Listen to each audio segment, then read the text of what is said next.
¿Cuánta gente aquí, no? Un domingo. ¿Alguno trabajáis o qué? Aquí veo mucho liberal, mucho libertario, mucho youtuber, mucho criptobro, mucho fachita. Aquí ya sabéis que sois fachas todos. A la derecha, Pablo Iglesias, sois todos fachas. Así que bienvenidos, fachitas del mundo.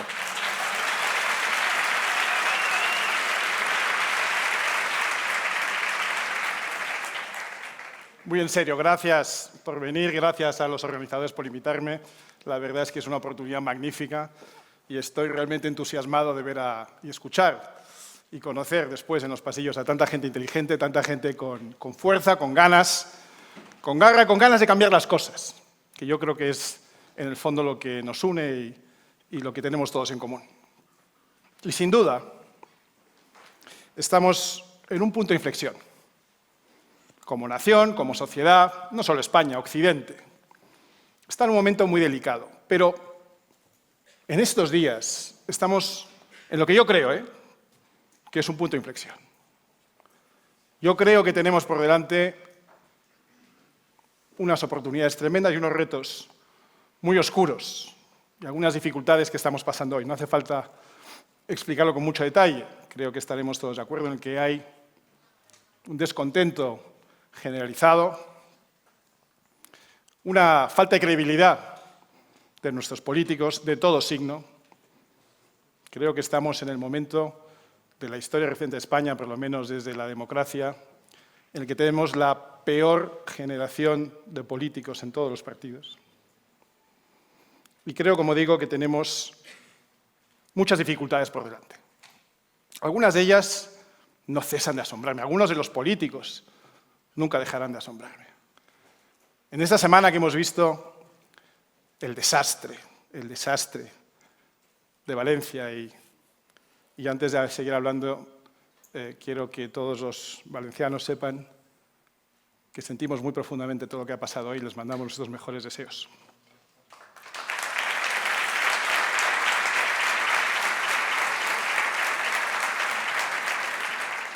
Y ante una situación que es producto de muchos fracasos simultáneos, o muchos fracasos históricos, algunos de hace mucho tiempo, otros de hace menos y otros de hoy mismo. Cuando pensáis que Valencia Capital, por ejemplo, se ha salvado porque hace, 70 años alguien supo que había que desviar el cauce de una riada que se repetía invariablemente, se repite desde hace siglos. Y hay una ciudad que hoy se ha salvado gracias a eso. Y cuando pienso que en el 2004 estaba anunciada una nueva obra importante de infraestructura que estaba destinada a evitar las calamidades, decía el texto, y os recomiendo que lo busquéis porque está en la página web del Gobierno y del 2005, de Zapatero, donde se anunciaba lo que había preparado en el Plan Hidrológico Nacional el Gobierno de Aznar. Está en mi Twitter feed, también lo podéis ver. Anunciaba una obra para evitar inundaciones y problemas en 16 localidades. ¿Sabéis cuáles? Las que hoy están sufriendo. Nombres como Paiporta, que quizá no habíamos oído hablar tantas veces antes. Estaba previsto, se sabía, lo sabían. Y a pesar de que lo anunciaron, no lo hicieron. ¿Por qué? Porque unos ecologetas, que no conocen ni su madre, que no ha elegido a nadie, que solo viven de meter miedo y que viven del miedo, dijeron que eso no se podía hacer, que no se podía hacer, que era facha. Todo es facha. Y no se hizo. No se hizo la obra en 2005. Tampoco se hizo en 2011, tampoco se ha empezado en 2020. La pregunta que me hago es si se hará en 2025. O seguiremos pensando que salvar cientos de vidas de dentro de 20 o 25 años es facha. Un gran fracaso de la política de entonces. Otro gran fracaso de la política de hoy, el sistema de alertas. No hace falta explicarlo. Yo he estado en Estados Unidos hace poco, en un sitio en el que había lluvias torrenciales, que las hay periódicamente, y te mandaban un SMS, fuera cual fuera el operador con el que trabajabas, en mi caso con roaming, te llegaba el SMS con la alerta en el segundo en el que el Servicio Meteorológico de aquella localidad identificaba que había fuertes lluvias y te avisaba lo que había que hacer. Meterte en un primer piso o más alto, subir a los animales, no meter los coches en los garajes, cosas de sentido común. Un gran fracaso. Ya son dos. Se pudo prever y no se hizo. Se pudo adelantar las consecuencias, no se hizo. Y el tercero, que es criminal, es no haber mandado la respuesta masiva que un país como España puede mandar a un sitio que ha sufrido semejante desastre. 3 auténticos fracasos. Lo que sí ha hecho el Gobierno, eso sí, ha mandado a Yolanda Díaz a decir que va a mandar inspecciones laborales a todos aquellos que hagan trabajar a la gente que está en Valencia en estos días. Porque eso sí, inspección de trabajo que no falle. Y luego ha mandado a Yone Belarra, experta. Si no he dicho en qué, dejadme que lo diga. ¡Qué malos sois! Pues tenéis razón, experta en nada. ¡Qué cabrones sois!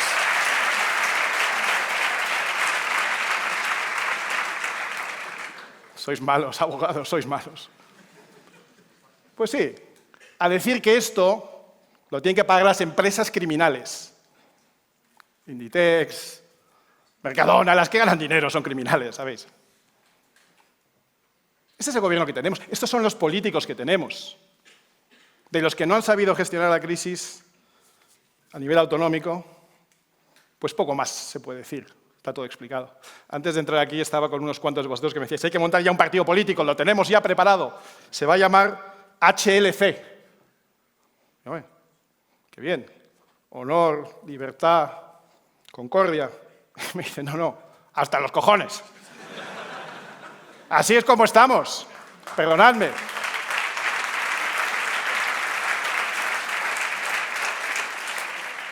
Yo creo que vosotros y nosotros y todo el mundo está bastante harto de la peor generación de administradores de lo público, de políticos, de la historia que en realidad es la principal debilidad que tenemos como país. Porque mira que tenemos gente buena. Aquí mismo habéis escuchado a gente muy buena entre el público. Sé que hay gente muy buena, he conocido a algunos.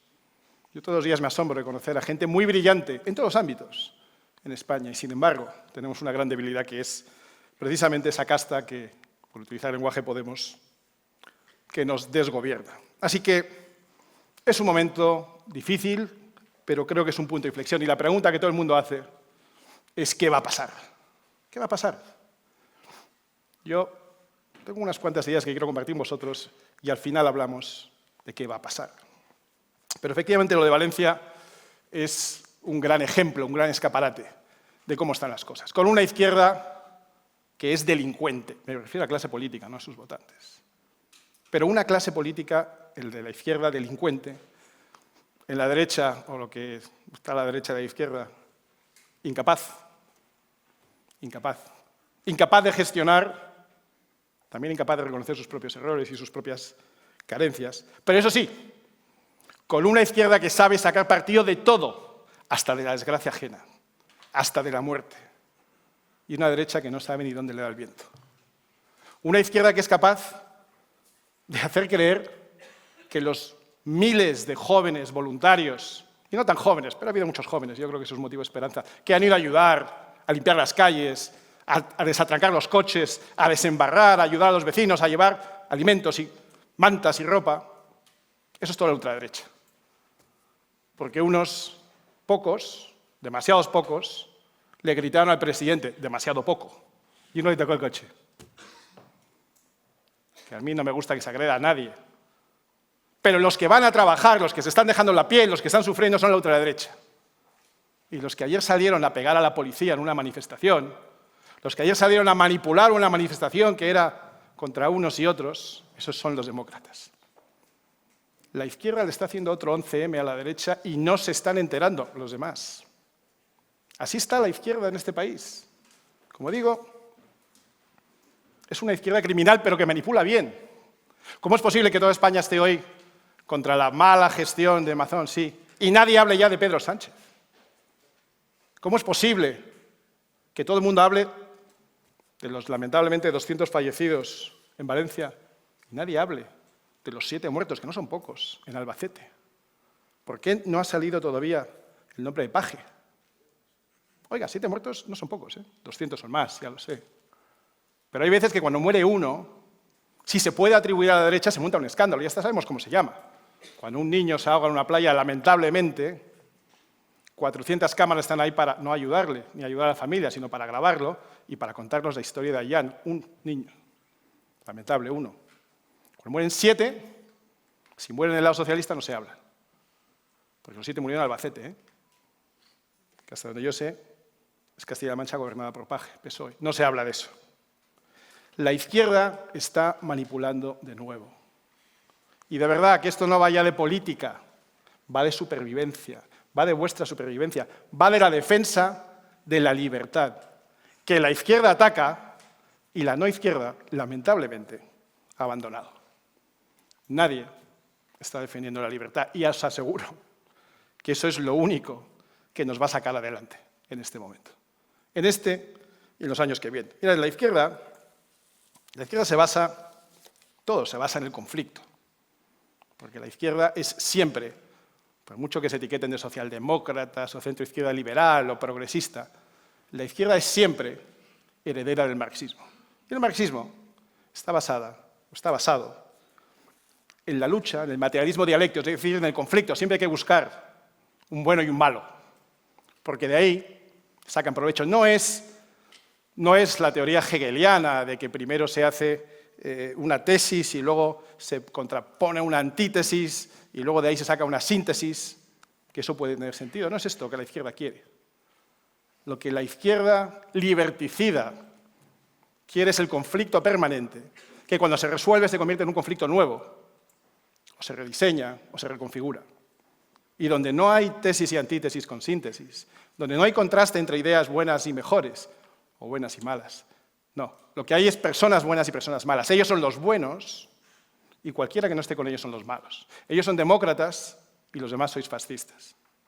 Cuando digo los demás me refiero a todos vosotros. No, es que Felipe González, expresidente socialista, fue abucheado hace unos años ya en la Complutense al grito de fascista.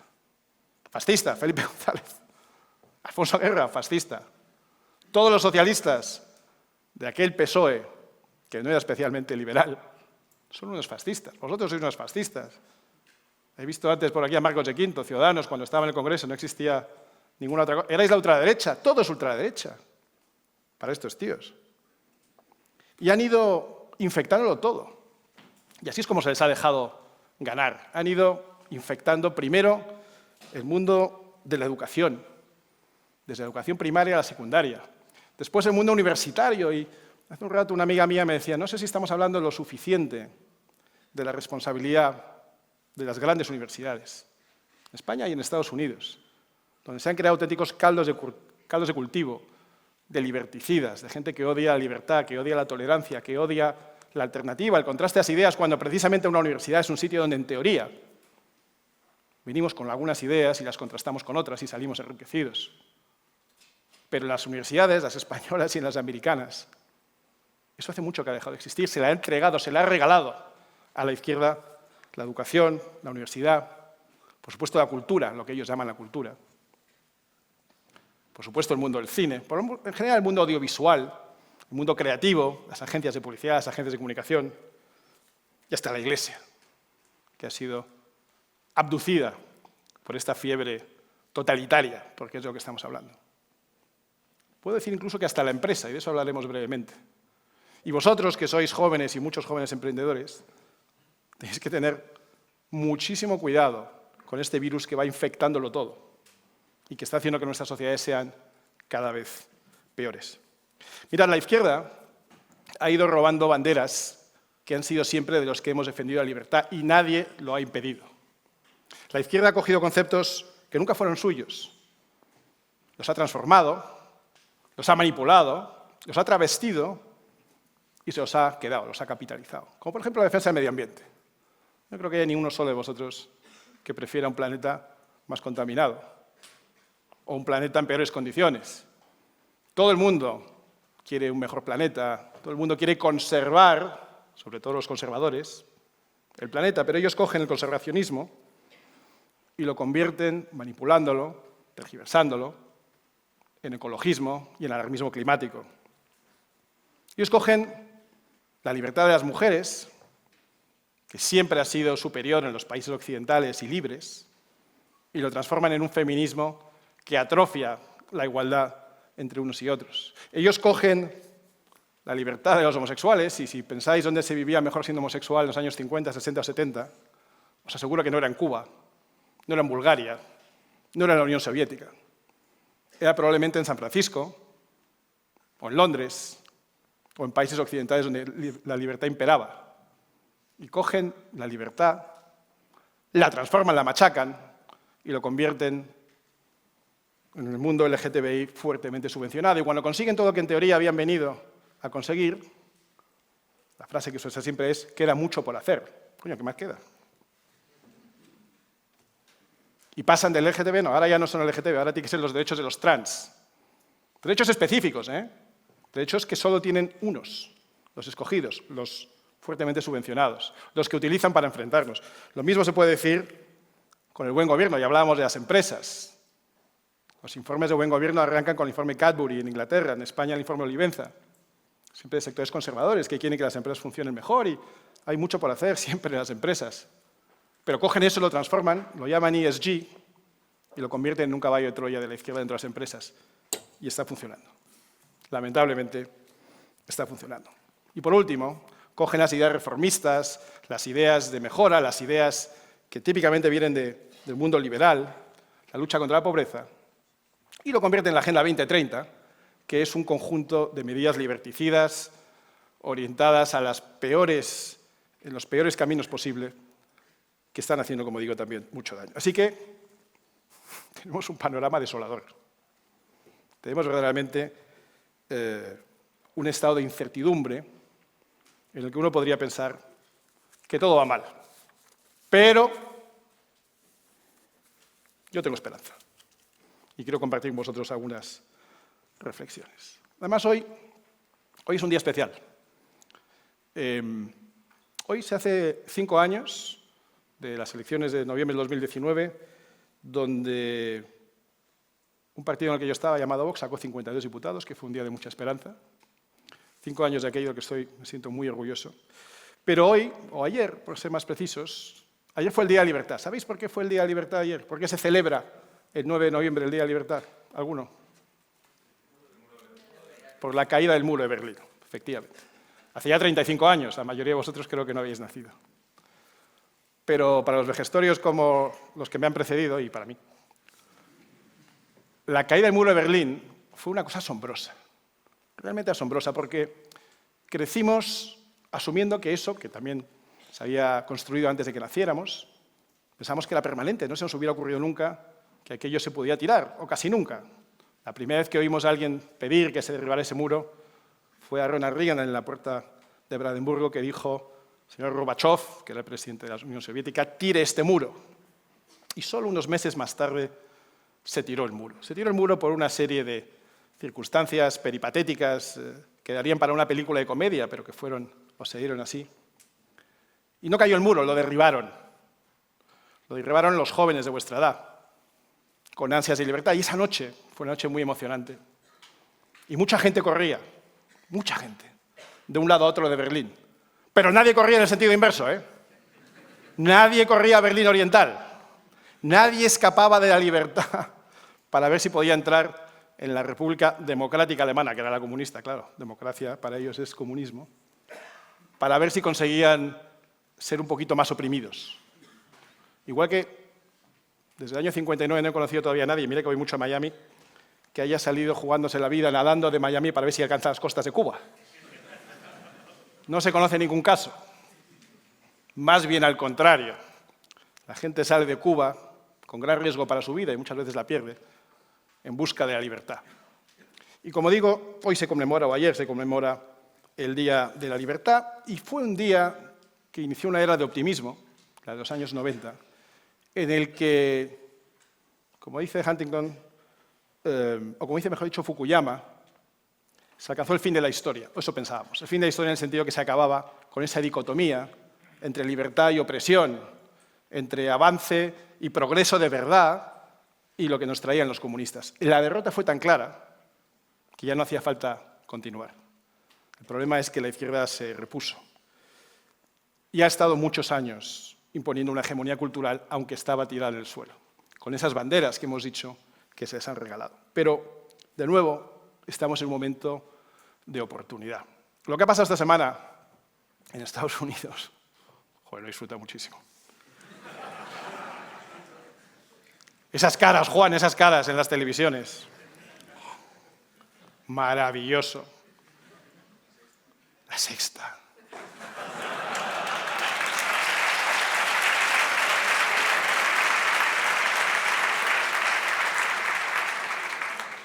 La CNN. Todos esos periódicos progres. Todos esos que decían que era imposible. Todos esos que decían que...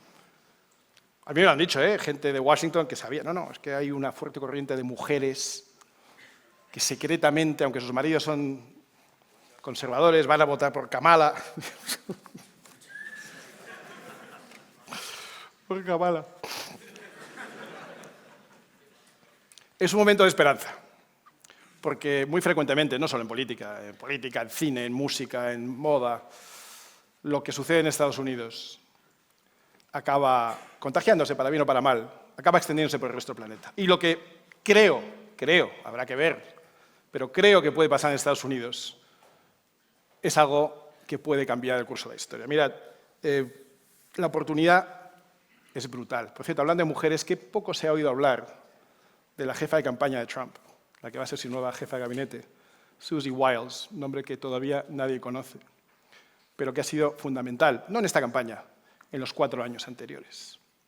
Y algunas otras mujeres que están en su campaña. Pero, volviendo al centro de la cuestión, este mandato que tiene Trump por delante puede ser un mandato realmente revolucionario.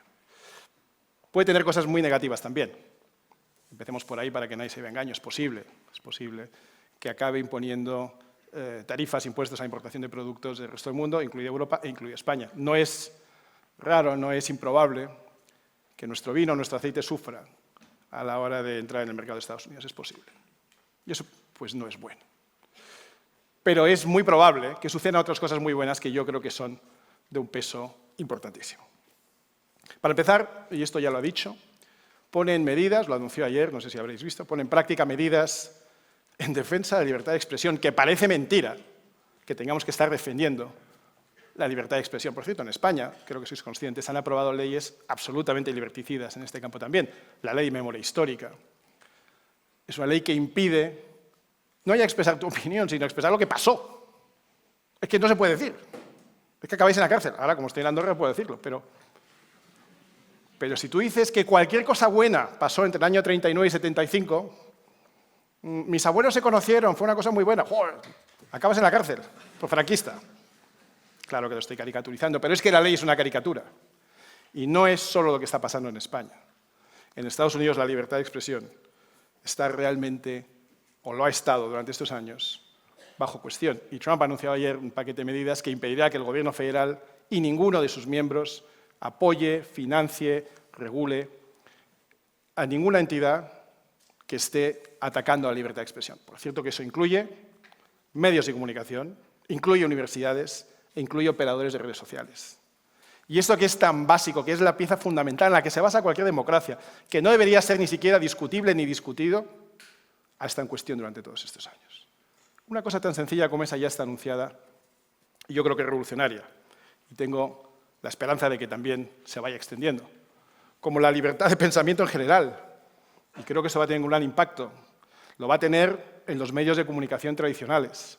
Lo va a tener en las universidades, donde ya no se podrá, desde luego no si quieren acceder a financiación federal o al programa de préstamos y becas para estudiantes, no se podrá impedir a nadie hablar por sus ideas políticas, cosa que hoy sucede en la mayoría de universidades. Afectará también a los sindicatos. Hoy había un artículo delicioso en el New York Times, muy preocupado. Esto puede suponer un retroceso en el avance del mundo sindical. ¡Enhorabuena! Por fin. Por fin.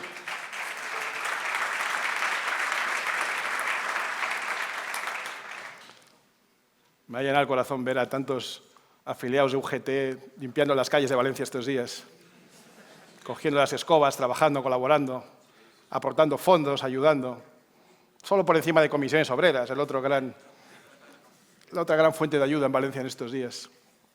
Los sindicatos es el gran camelo del mundo del trabajo, pero en fin, eso da para otro día.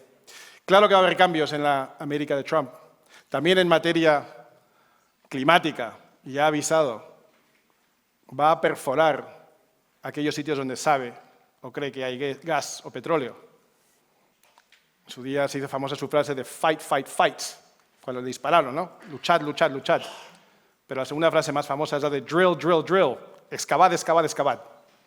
Eso va a tener un impacto seguro en los precios de la energía en Estados Unidos.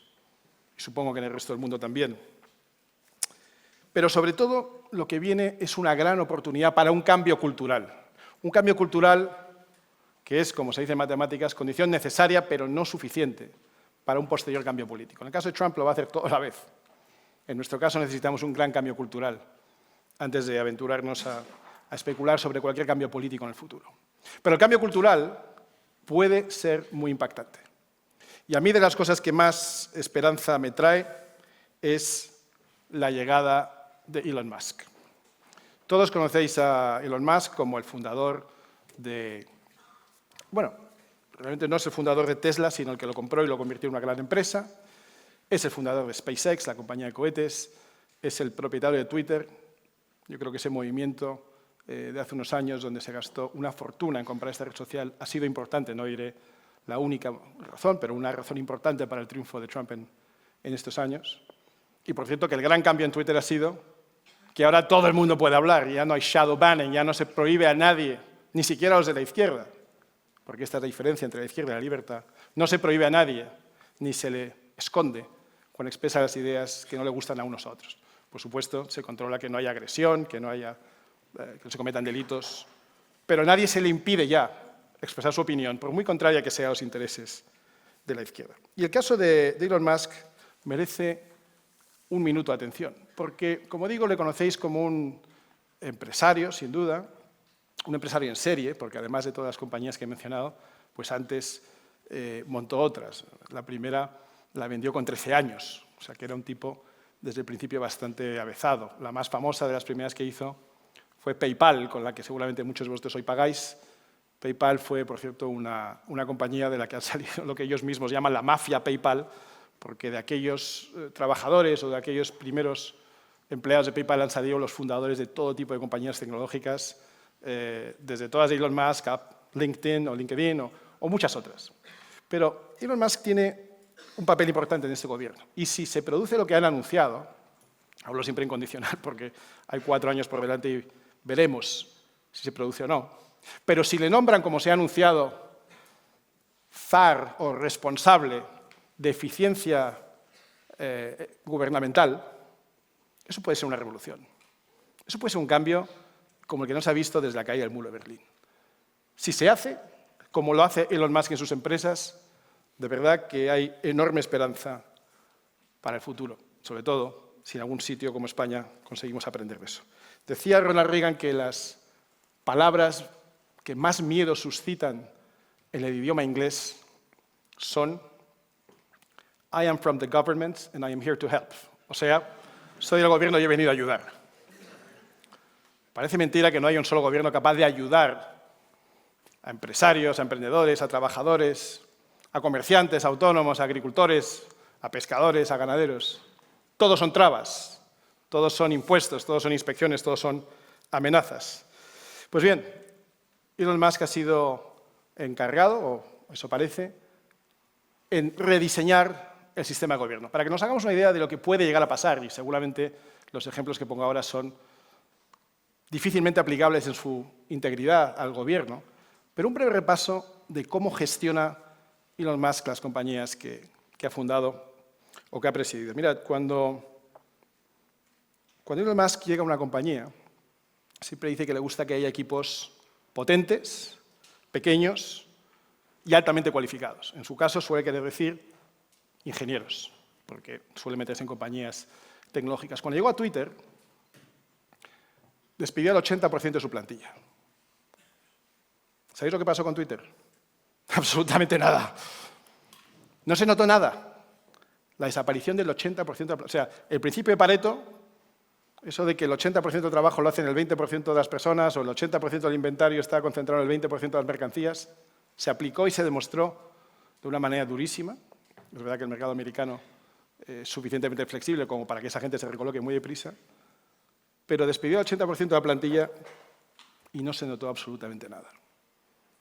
Cuando llegó y tuvo el 23 de diciembre una discusión de cierta profundidad técnica con los ingenieros jefes acerca de la conveniencia de reducir el número de granjas de servidores que tenían, incluido uno que estaba en la ciudad de Sacramento, en California, que él quería reconcentrar en otro sitio. Para que os hagáis una idea, esa granja de servidores tenía un coste para Twitter de $100 millones al año, que no es poco, solamente en servidores, en mantenimiento de servidores.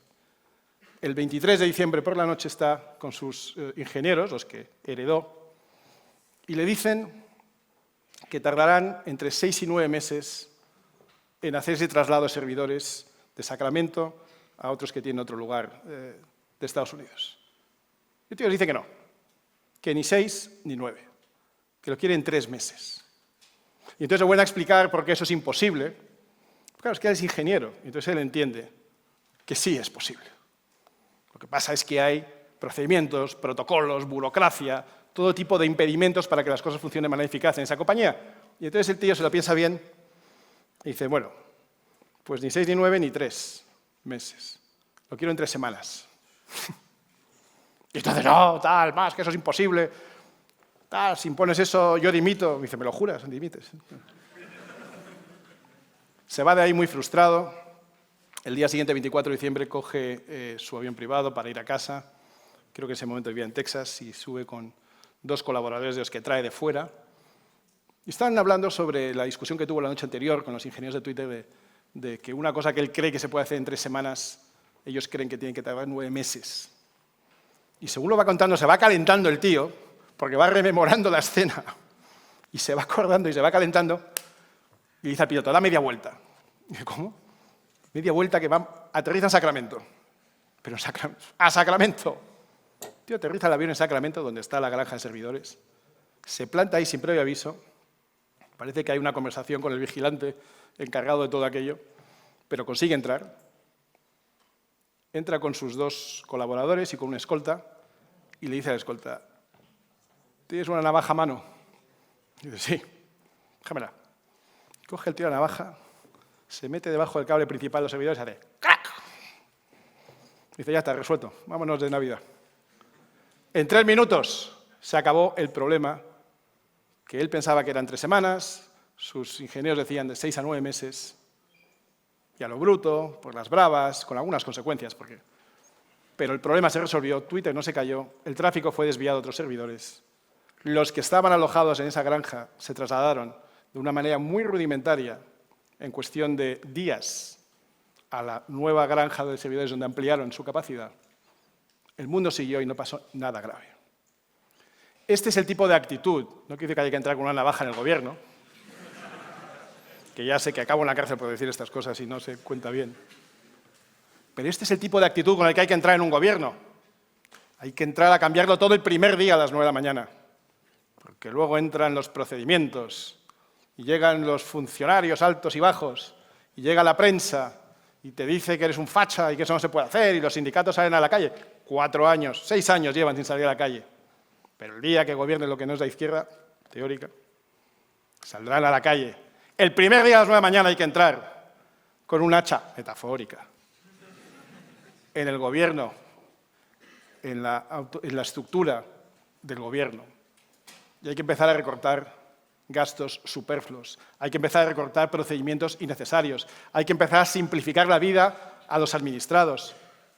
Hay que generar un marco positivo para el que crea un euro de riqueza. Hay que facilitar, no impedir, la creación de empleo. Hay que promocionar, no castigar, que se gane dinero. Hay que conseguir, no impedir, que haya un mercado laboral fluido, donde haya mejores oportunidades. Mira, en Portugal ahora han propuesto no cobrar impuestos sobre la renta a los menores de 35 años, hasta una cierta cantidad, los primeros 100.000 euros gratis. Y tiene mucho sentido. Porque no es lo mismo, aunque parezca igual, no es lo mismo los primeros 100.000 euros o 50.000 euros que gane un chico joven que los que gane pues un tío de mi edad.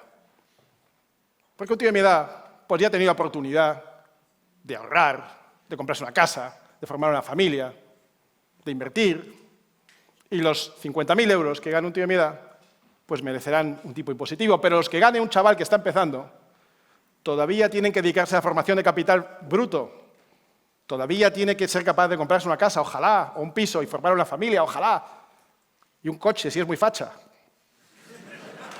si es normalito una moto.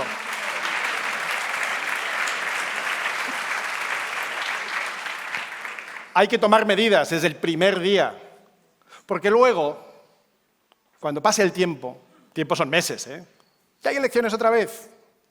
En este país hay elecciones todos los años. ¿Cuántas elecciones hemos pasado desde el año 2019? O sea, en el 18, es que no me acuerdo ya, pero en el 18 andaluzas, en el 19 generales en abril, autonómicas y europeas en mayo, generales otra vez en noviembre, en el 20 catalanas, me acuerdo que fue en el 14 de febrero, y luego vascas. Me pierdo. Todos los años hay elecciones. Y todos los años el gobierno de turno tiene la visión, no cortoplacista, sino de mañana, de ciclo informativo. Me da miedo lo que pase hoy, pero es que mañana hay otra. El primer día hay que entrar como un bulldozer a reformar las cosas. Y eso es lo que puede pasar en Estados Unidos. Y esto puede pasar de ser una teoría que oímos en un escenario a haberlo hecho de verdad. Y si lo vemos hecho de verdad, si vemos que se puede hacer, sí se puede, ¿os imagináis la transformación de nuestro país que eso puede suponer? Elon Musk, si lo consigue, si consigue trasladar la mentalidad que él tiene de no temer el error, porque si se hace, habrá errores y los van a señalar. Para que os hagáis una idea, el otro día estaba escuchando a Marc Andreessen. Marc Andreessen es el creador de Netscape, que fue el primer gran navegador y probablemente uno de los más exitosos inversores de capital riesgo en California, de los que más y mejor ha invertido en compañías tecnológicas de todo tipo. Y tiene una compañía de capital riesgo llamada Andreessen Horowitz. Si no la conocéis, seguidla porque es verdaderamente apasionante las cosas que hacen, los fondos en los que invierten, las compañías que nutren financieramente. Y Marc Andreessen, que como digo es un veterano y sabe bastante esto, decía que Elon Musk tiene esta característica de no tener miedo al fracaso. Y que eso hace, junto con la supersimplificación administrativa, la superreducción de elementos burocráticos, eso hace que las cosas pasen mucho más deprisa. Él decía, el desarrollo de un cohete típicamente tarda entre 15 a 20 años, porque la tecnología que hay que incorporar es brutal, los desarrollos que hay que poner son brutales. Este tío lanza un cohete cada 18 meses y le explota en el aire porque no teme al fracaso. Manda cohetes sabiendo que 4 de cada 5 van a fracasar, pero cada vez que fracasa uno aprende algo y vuelve a mandar otro. Y sale y explota. Y entonces en la prensa hay gente que dice, Elon Musk no sabe. Hay una periodista por ahí, en La Sexta. Pues a mí me ha dicho un primo mío que tampoco es para tanto Elon Musk, que como ingeniero regulín, porque le ha explotado un cohete. Uno no, hija, me va a explotar 4. Pero es que el quinto lo pone en órbita y lo vuelve a bajar y lo clava al milímetro y lo recupera con unos brazos. No ya el cohete, que eso ya lo consiguió hace unos años. El booster, o sea, el contenedor de combustible que hace que suba el cohete, también cae y lo abrazan en una plataforma 2 brazos. Que hace 3 años sus ingenieros dijeron que era imposible. Y lo era, porque es que era imposible. Hace 3 años. Hasta que el tío dijo, pues lo vamos a hacer. No sé cómo, pero lo vamos a hacer. Y parte del proceso es errar y volver a intentarlo. Errar y volver a intentarlo. Y que te da igual lo que diga la prensa, los sindicatos, la periodista de La Sexta, y tu prima, y tu vecina de La Sexta. Y si no entramos con esa actitud, o los que entréis en política, en los gobiernos, en las empresas, en vuestra actividad, no avanzaremos. Es la única manera. Por eso digo que haberlo hecho, si se hace en el mundo del gobierno, me da muchísima esperanza. Y además, estos cambios se tienen que notar bastante desde el principio. De nuevo, Marc Andreessen decía que en las conversaciones que tiene Elon Musk con sus gerentes o directivos de cada compañía, les va preguntando, ¿qué has conseguido esta semana? Entonces el tío dice, joder, si es que estos proyectos son a 5 años. 5 años, vale. Pero 5 años son 260 semanas. ¿Qué has conseguido esta semana? Hay que ir mejorando semana a semana o día a día, como he visto uno por aquí con la sudadera de, ¿cómo es? El 0,19%. 0,19% diario, que te da un 100%, si sabes lo que es el tipo de interés compuesto a lo largo de 365 días. Los progres, no, que no sigan se pierden. Vosotros sé que me entendéis.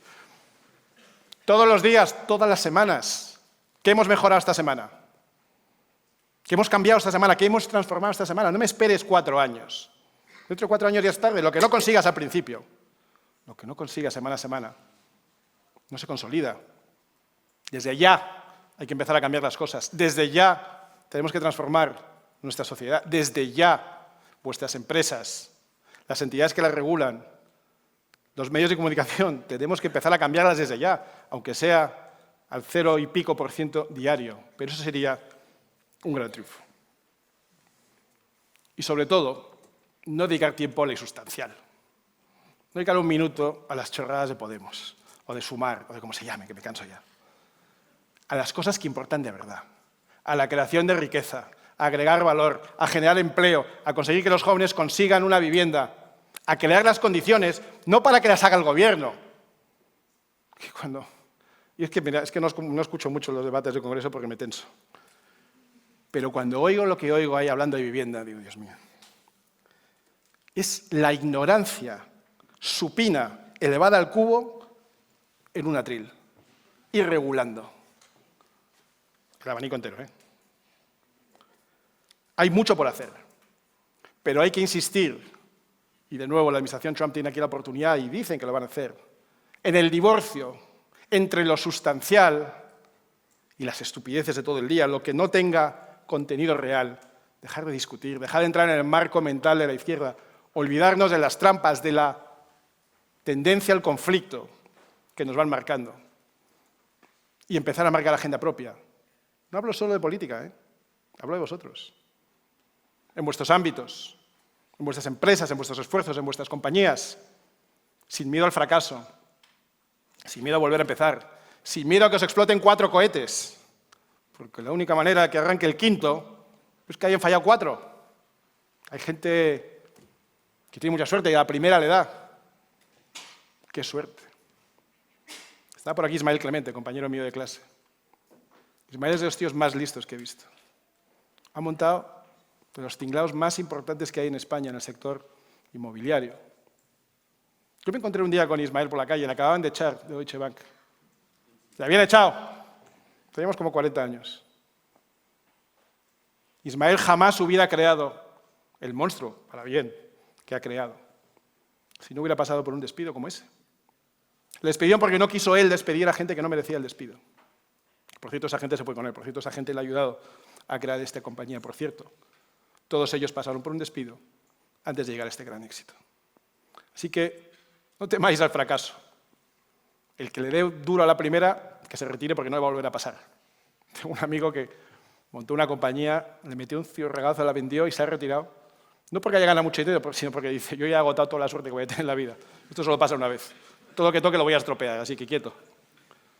El que no le dé a la primera, que seréis el 99%, insistid, perseverad y dadle duro, porque es la única manera. Y no os dejéis arrastrar por los que no hacen nada y os critican, por los que no han montado una empresa en su vida y la quieren regular, por los que no han creado un empleo y la hace el ministro de Trabajo. ¿Qué es que me pongo?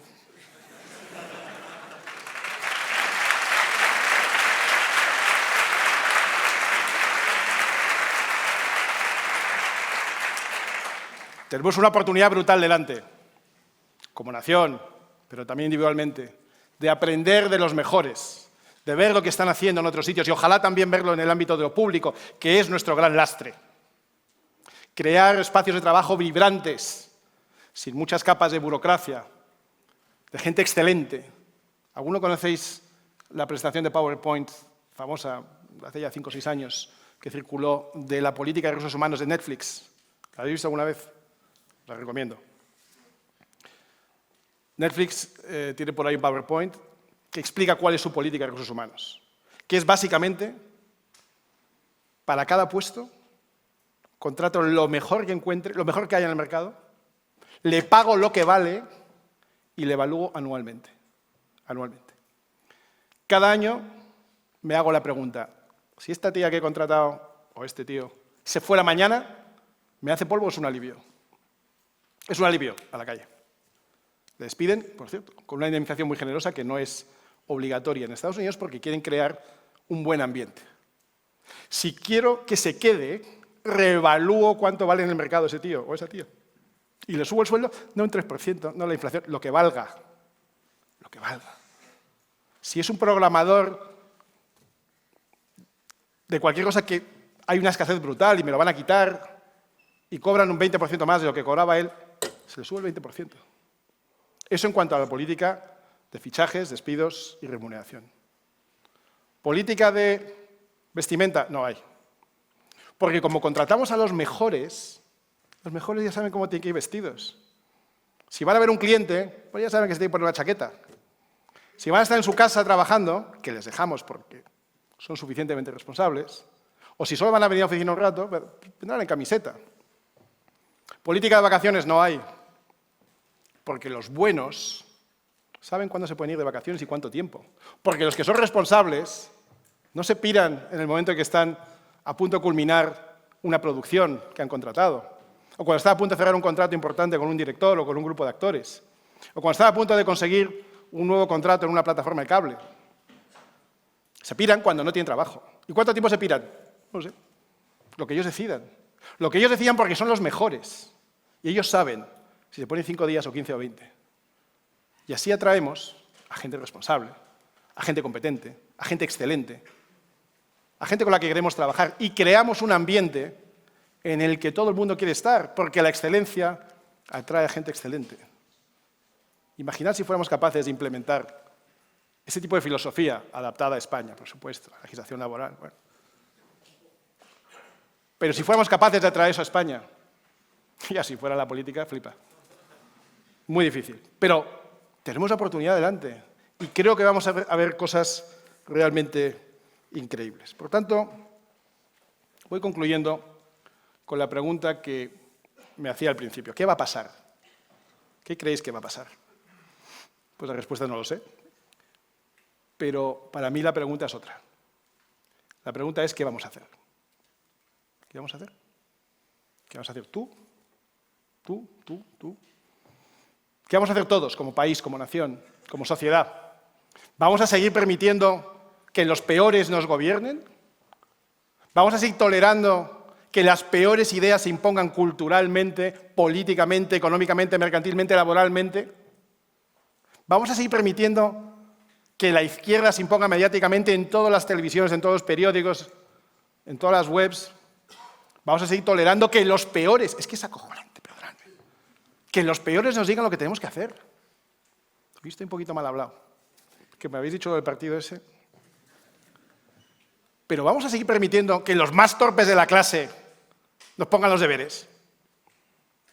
¿O vamos a hacer cada uno algo en nuestro círculo de competencias, de lo que sabemos, para transformar un poco las cosas? Y vosotros, justamente, que sé que tenéis redes sociales, que sé que tenéis impacto, que sé que tenéis seguidores, que sé que sois capaces de generar cambios, que sé que tenéis ganas de hacer cosas, si no, no estaréis aquí un domingo por la tarde.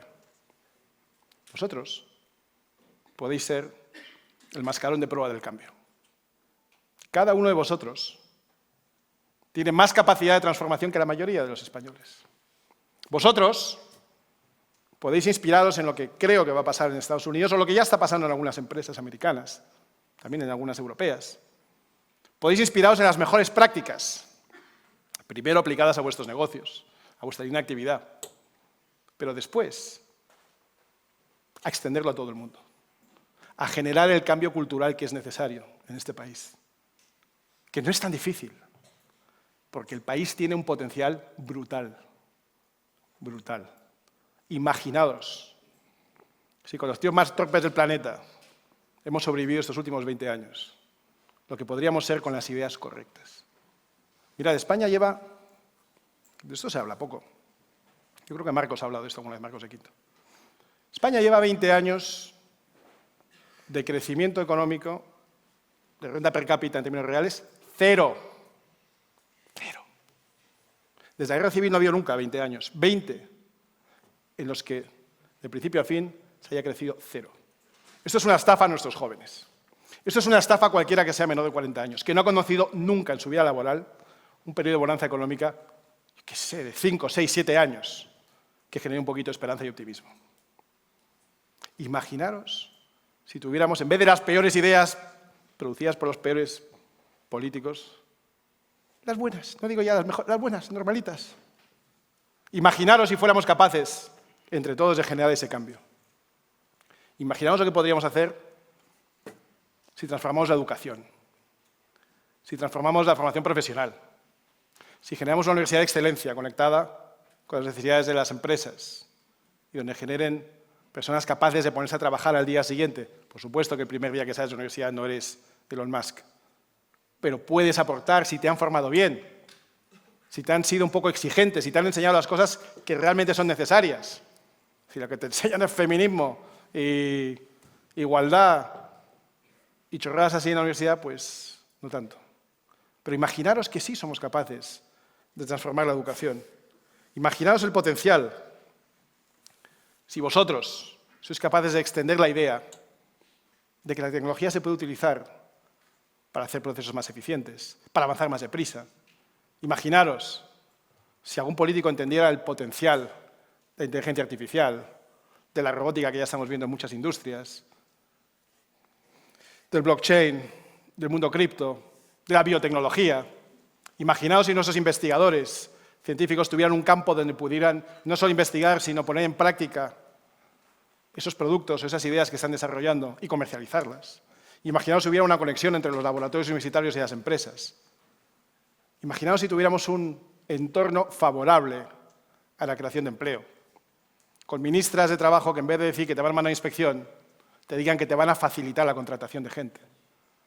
Con ministras que te digan que ganar dinero es criminal, en vez de ministras que te digan que ganar dinero es criminal, ministras y ministres y ministros.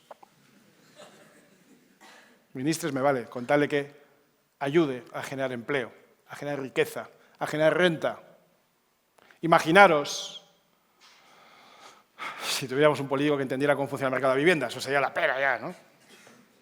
Que comprendiera que el problema no es la demanda, que es la oferta, que los mayores especuladores del suelo son los políticos en los ayuntamientos, que si les da la gana, mañana, pero es que mañana por la mañana, liberarían suelo infinito para poder construir todo lo que fuera necesario en esas zonas que ellos llaman tensionadas, que las han tensionado ellos a base de especular con el suelo, ellos los políticos, de todos los partidos.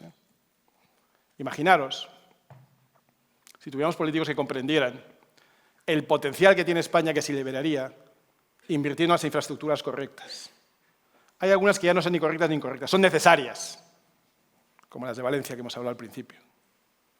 Pero España, que nos dicen todo el tiempo que es un país que tiene el 50% de su territorio desértico o en riesgo de desertización, España necesita agua.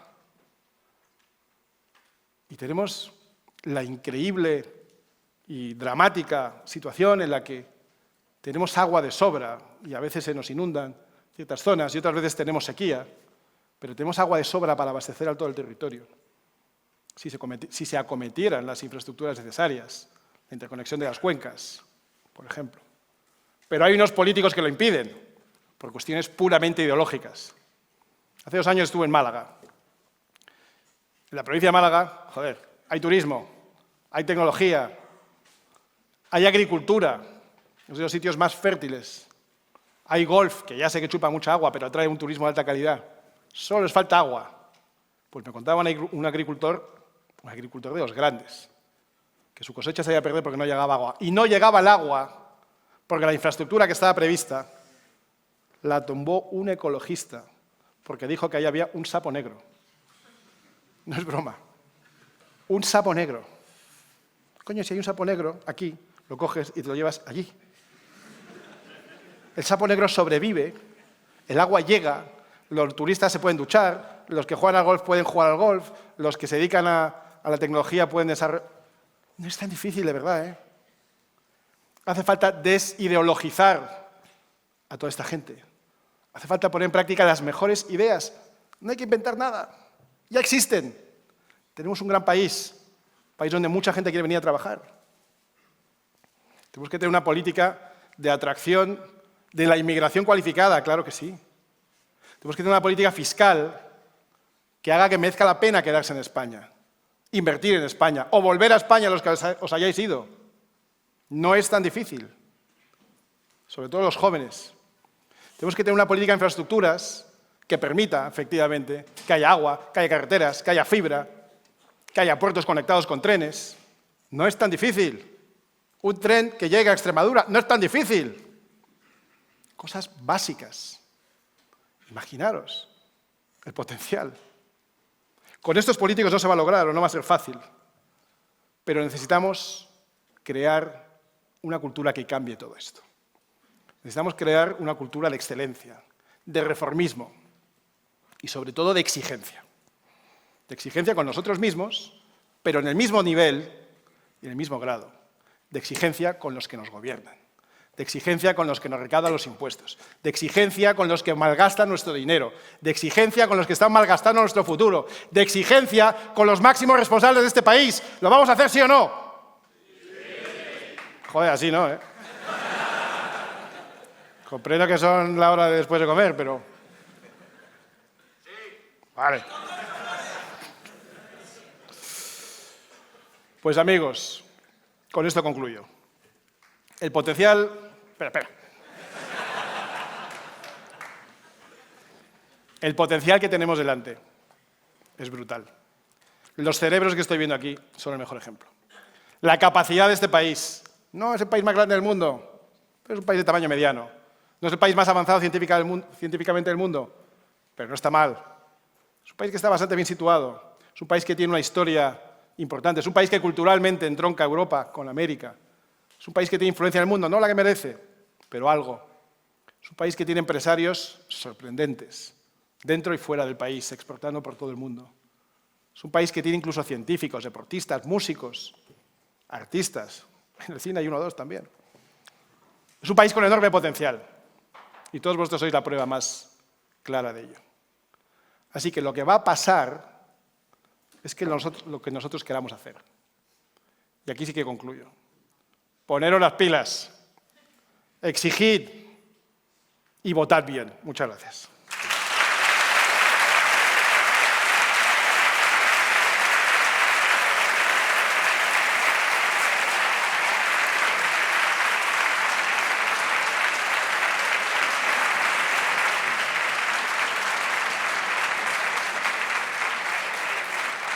¿Tenemos preguntas? No tenemos preguntas. Tenemos preguntas. Tenemos preguntas. Pero vamos a sentarnos para responder tranquilos. Vale. Sí. Es que soy el multifunciones. Como Marta se ha tenido que ir, me toca a mí hacer las preguntas. Bueno, lo primero, muchas gracias, Iván. Y creo que es un mensaje de esperanza muy bueno. Yo también estoy muy optimista con el futuro. Creo que estamos en un punto de inflexión.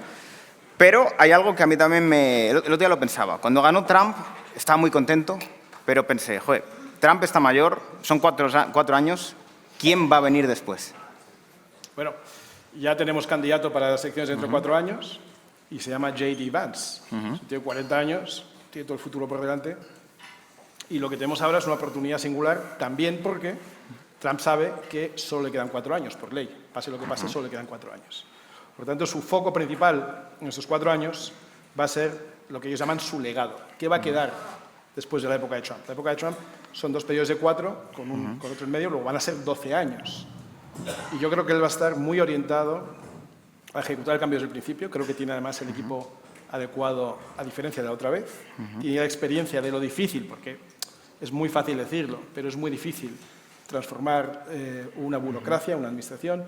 Él habla todo el tiempo, con razón, del deep state, es decir, de la red interna que hay dentro del Estado que evita el cambio, que ralentiza las reformas, pero creo que tiene la convicción, la claridad de que solo le quedan 4 años y luego lo que venga detrás con J.D. Vance, que ya veremos. ¿Lo ves mejor posicionado que DeSantis, Vivek? Mucho mejor posicionado. Por defecto, el candidato que se espera siempre que suceda a un presidente después de su término es su vicepresidente. Por tanto, el mero hecho de serlo, aunque no va a tener mucho que hacer estos 4 años, porque un vicepresidente de Estados Unidos apenas tiene funciones, más allá de presidir el Senado, y además a veces en el Senado cuando hay empate de votaciones pues es el que decide. Eso es de lo poco que ha hecho Kamala en estos 4 años, pero tiene un potencial tremendo dentro de 4. Ahora lo que tiene que hacer es enterarse bien de cómo funciona la administración, no como congresista, sino como vicepresidente, y prepararse para dentro de 4 años. Un sector que tú conoces muy bien, Iván, tema inmobiliario, mejores aprendizajes que hayas sacado de ahí. Es duro. Voy por la parte operativa y por la parte regulatoria. Por la parte regulatoria, ninguna sorpresa. La hiperregulación no funciona. Los mercados les han puesto topes a los precios, han acabado sin oferta ninguna. Han hundido el mercado de Barcelona, han hundido el mercado de Berlín, han hundido el mercado de alquiler en muchos sitios, donde han puesto topes, donde han puesto limitaciones, donde han puesto dificultades. Hace falta una regulación clara y expeditiva y justa para arrendador y arrendatario si queremos que haya mercado de alquiler, y hace falta una regulación liberal sobre el suelo si queremos que haya un mercado de vivienda de compra accesible para los jóvenes. Desde el punto de vista del operador, sigo pensando que en España hay enormes oportunidades, sobre todo en valor añadido. Creo que con un parque como el que tenemos instalado, creo que hay muchas oportunidades en la compra, reforma y posterior venta o puesta en alquiler, que es a lo que me dedico yo, y no nos va mal. Estamos viendo en los últimos días a los medios de comunicación como muy hostiles. Sí. Caza de brujas, Iker Jiménez y demás, mucha gente señalada. ¿Qué crees que se está moviendo en las directivas de estos medios para que estén tan hostiles? Bueno, yo creo que hay mucho miedo. Hay mucho miedo porque ven que se acaba su tiempo, ¿no? Iker Jiménez el otro día triplicó en audiencia a Ana Pastor en La Sexta. Pues eso es muy significativo. Entonces, los ataques se dirigen hacia todos aquellos que destacan o ponen en jaque el sistema político, el sistema mediático, el que sea. Y, por tanto, este tipo de comunicadores, yo creo que Iker Jiménez es un tío muy valiente, que ha demostrado su valía, no hace falta que nadie se la dé, y muy claro, que se podrá equivocar, pero se equivoca una fracción de las veces de las que se equivocan los demás y no manipula. Esta es una gran diferencia. Pero lo que tienen es miedo, claro. Estamos viendo también un giro, que ha sido muy interesante, el tema del Washington Post. Vimos a Jeff Bezos decir, no nos posicionamos, no hacemos nada. Hemos visto a Zuckerberg pedir perdón por toda la manipulación y hemos visto incluso a Elon Musk hacer campaña por Trump. ¿Qué está pasando a nivel cultural para que cada vez más figuras públicas salgan a sacar pecho de yo voto a Trump? Bueno, en realidad no han sido tantos, sino que han sido muy significados, ¿no? Es decir, insisto, cuando Musk compró Twitter, que nadie lo entendió, o mucha gente no lo entendió, no sé si sabéis un poco la historia personal de Elon Musk. Es decir, Musk era básicamente un tío dedicado a la tecnología, sin especial inclinación política, hasta que sufrió en carne propia las consecuencias del mundo woke. Que, por cierto, no entiendo cómo no he hablado del mundo woke, me daría para otra conferencia. Pero las consecuencias del mundo woke son muy reales. Y para Elon Musk la consecuencia fue que su hijo, adoctrinado en una escuela de niños ricos woke de California, transicionó a mujer, pero sobre todo transicionó mentalmente a una persona inestable y agresiva. Y Musk dice, mi hijo ha muerto, porque esa persona no es mi hijo. Han matado a mi hijo. Y ahí es cuando el tío decide que va a acabar, que va a hacer todo lo posible, todo lo que esté en su mano, por acabar con el mundo woke. Entonces, su primera intención al comprar Twitter, y no le importó, creo que pagó 40, 45 mil millones, no le importó meter 40, 45 mil millones, era revertir una plataforma que se estaba convirtiendo en un altavoz del mundo woke. Él era, cuando la compró, la persona con la que más interactuaba en Twitter. La cuenta con la que más interactuaba en Twitter. No la más seguida, pero sí la que tenía más interactuación. y decidió que eso iba a ser el espacio de libertad, de acabar con el mundo woke, que en el fondo es acabar con la libertad. O sea, quería acabar con aquellos que quieren acabar con la libertad y dejar un espacio abierto al debate donde también la izquierda puede debatir, pero donde la no izquierda y el mundo de la libertad se pueda expresar con claridad y con libertad. Eso ha sido instrumental, creo, para que Trump pudiera ganar. Cuando Bezos compró el Washington Post, nadie lo entendió. ¿Para qué quiere una compañía de distribución y de logística, que es lo que es Amazon, un periódico? Pues cuando llegan las elecciones, resulta que Washington Post, por primera vez en décadas, no dice a quién apoya, no elige editorialmente un candidato que apoya. Lo habían elegido los periodistas y claramente iba a ser de izquierda. Y el tío, que es el dueño, el tío lo impidió. Entonces, estas cosas, por fin, muestran o indican que la élite, que es muy culpable, muy responsable, voy a decir, de todo lo que ha pasado, parte de la élite está respondiendo. En España esto no ha pasado todavía, ¿eh? España está por ver un gran empresario, un rico, un gran directivo del mundo de los mercados, excepto Ismael Clemente. Está muy basado, Ismael, ¿eh? El único, y cada vez que lo hace le deniegan una licencia, un permiso, una apertura, con lo que ha dicho hoy, esta semana las va a pasar canutas en su empresa. Pero hay un tío valiente, y es un ejemplo. Sí. El único. A lo mejor hay alguno más, pero de los muy pocos que hay.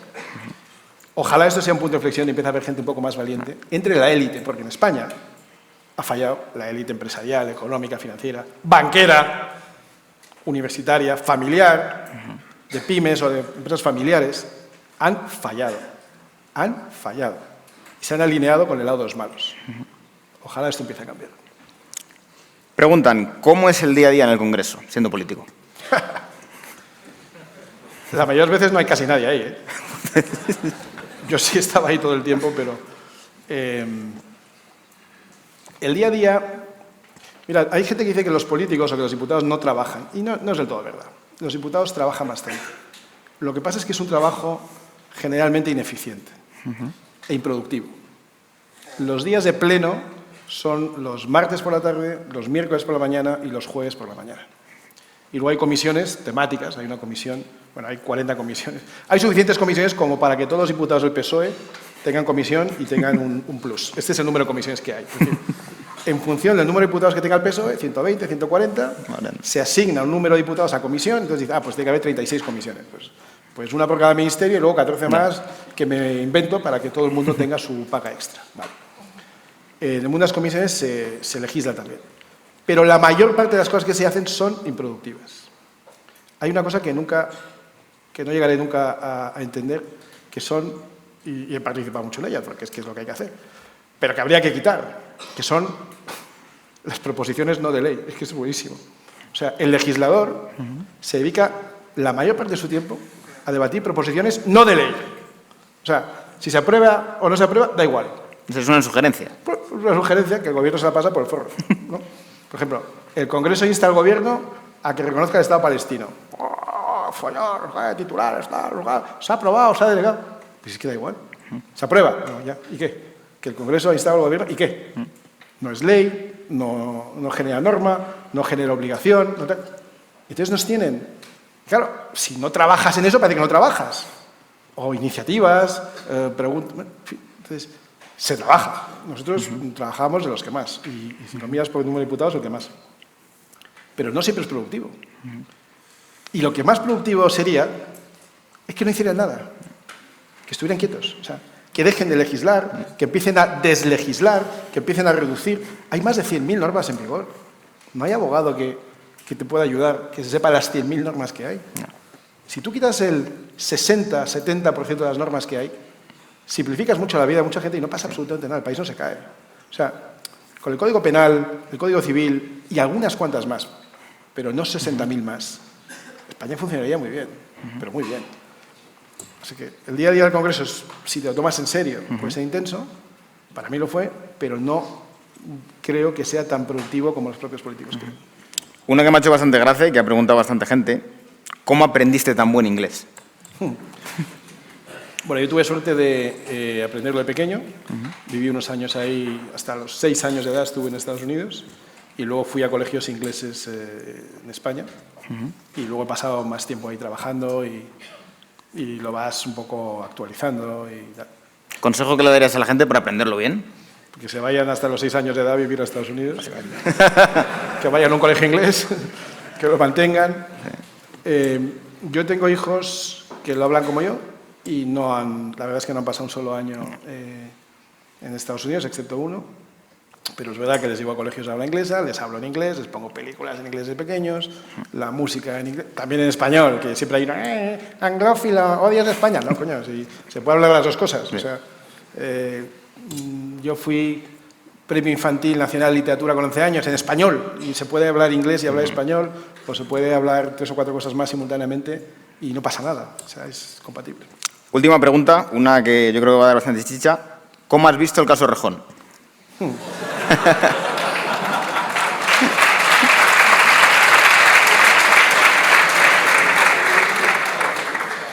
Pues mira, hay 2 partes. Hay 2 partes. Está la parte política y está la parte humana.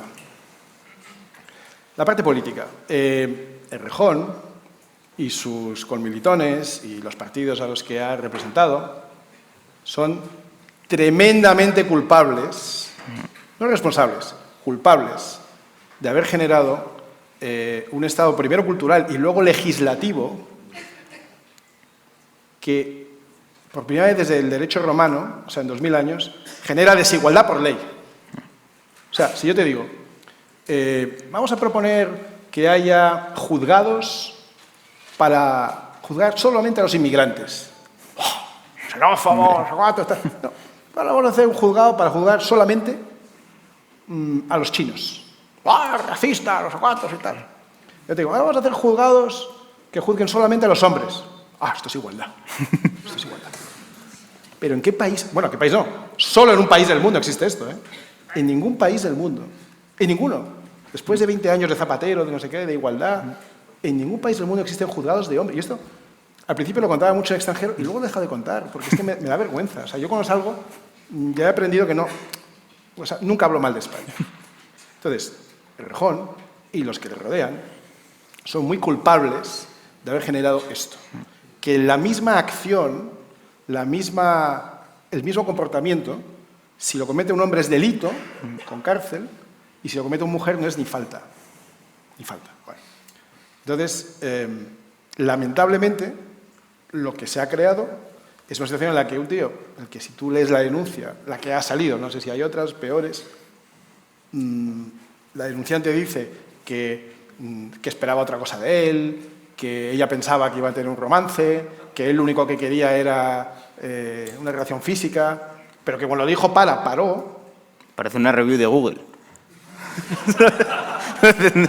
Bueno, sí, era como una review de Google, no os hagáis con este porque es lo que quiere es no sé qué, es un tocón, no sé qué, me lo hizo en el ascensor, entonces te fuiste, no, entonces subí con él a la fiesta, me metí a una habitación y me encerró, entonces te fuiste, no, seguí con él a la fiesta, se fue a su casa, pero entonces tú te fuiste, no, yo me fui con él a su casa, me llamó mi padre y me dijo que mi hijo estaba enfermo, y entonces tú te fuiste, no, me fui con él a su piso, pero es que él no mostró empatía. Pero coño, ¿el hijo de quién es? Y luego subí, y entonces te violó. No, cuando yo dije que pare, para. Pues entonces, pero es que él ha colaborado a crear esto. Entonces, esto es toda la parte política. Pero luego está la parte humana.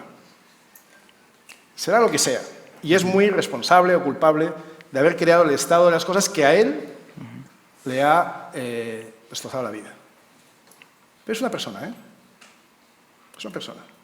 Y la caza de brujas, sobre todo de la izquierda, la derecha, pues claro, coño, pero de sus propios conmilitantes, de sus compañeros y sus compañeras y sus compañeres y sus exnovias, y ahora nadie le quería, y todos lo sabían y nadie dijo nada, porque era uno de los nuestros.